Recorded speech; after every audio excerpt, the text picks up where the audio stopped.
नमस्कार आप सभी लोगों को। मैं Bhairav Mewari American defence academy Haldwani से आप लोगों के बीच। जैसा कि आप जानते हैं, अभी हाल ही में कुछ समय पहले प्रवक्ता के फॉर्म निकले थे, उत्तराखंड जीआईसी प्रवक्ता के फॉर्म निकले हुए थे।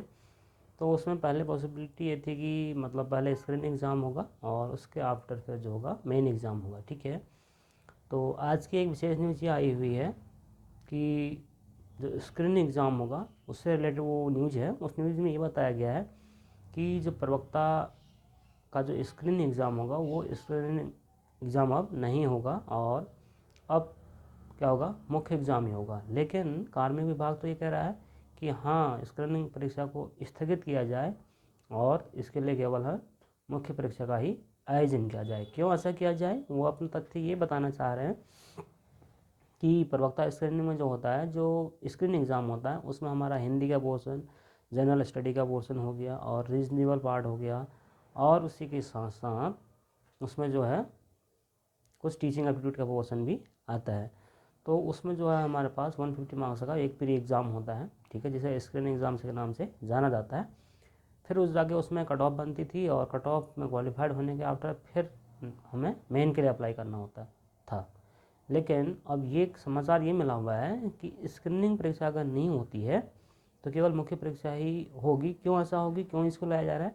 क्योंकि कुछ विभाग का भी ये कहना है और कुछ कैंडिडेट का भी ये कहना है कि जो सब्जेक्ट एक्सपर्ट हैं, जो सब्जेक्ट के अपने सब्जेक्ट में एक्सपर्ट होते हैं, उनका ऑलरेडी क्या होता है, स्क्रीनिंग की वजह से वो उसमें नहीं आ पाते हैं, पार्टिसिपेट करने में वो उनको बाहर होने की संभावना ज़्यादा रहती है स्क्रीनिंग एग्ज़ाम में। लेकिन उनका अपना मेन के लिए जो सब्जेक्ट होता है वो अच्छा रहता है। ऐसा जनरली बताया गया है कि साइंस स्ट्रीम के जो जितने भी कैंडिडेट हैं उनके साथ ये समस्या रहती है। और इसके लिए अब हमारे पास जो है उत्तराखंड सरकार के कैबिनेट में प्रस्ताव आना बाकी है।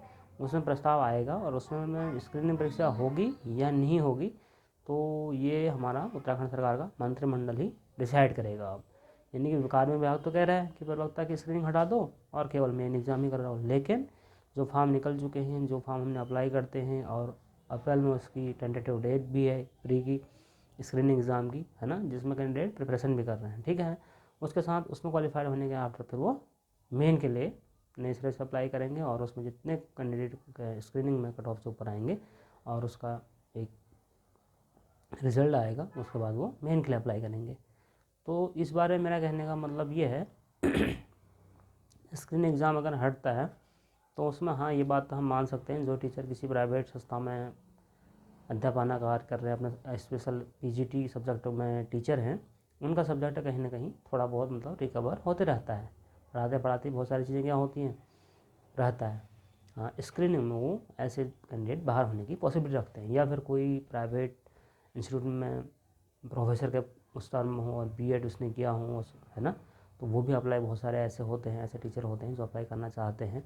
और जो सीनियर सेकेंडरी प्राइवेट स्कूलों में जो टीचिंग करवा रहे हैं या प्राइवेट इंस्टीट्यूटों में जो टीचर अपना स्पेशल क्लासेस दे रहे हैं, तो या कोई नीट की क्लासेस स्पेशल दे रहा हो, तो उनका क्या होता है, अपने आप में सब्जेक्ट क्या होता है, सब्जेक्ट की कमांड स्ट्रॉन्ग हो जाती है।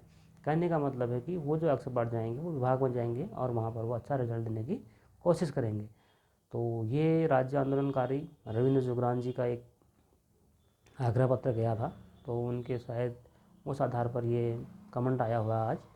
तो आपका क्या विचार है इस बारे में, क्या प्रवक्ता स्क्रीन एग्ज़ाम होना चाहिए या नहीं होना चाहिए? तो आप अपना विचार कमेंट में ज़रूर देंगे।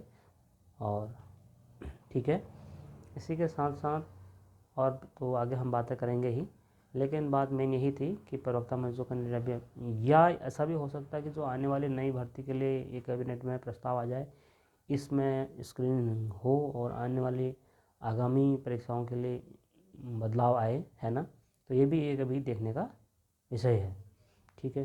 तो मेरा एक छोटा सा पॉइंट आप लोगों से यही था कि इसमें इस तरीके की बातें आ रही हैं। इनका कहना है कि जो लोग ग्रुप सी की प्रिपरेशन कर रहे हैं उन लोगों की कमांड अच्छी हो जाती है और वो स्क्रीनिंग एग्जाम क्रैक कर जाते हैं और फिर जाके वो सब्जेक्ट भी धीरे धीरे फिर प्रिपरेशन करके सब्जेक्ट क्वालिफाइड कर जाते हैं, और वो बाद में जब डिपार्टमेंट में आते हैं तो वो एक्सपर्ट में थोड़ी उनमें कमी रहती है। इनका कहना का आशय ये है। तो इस मैं आज वीडियो में इतना ही, और वीडियो को समय देने के लिए और वॉच करने के लिए आप लोगों का बहुत बहुत धन्यवाद। Thank you, have a nice day, take care, bye bye.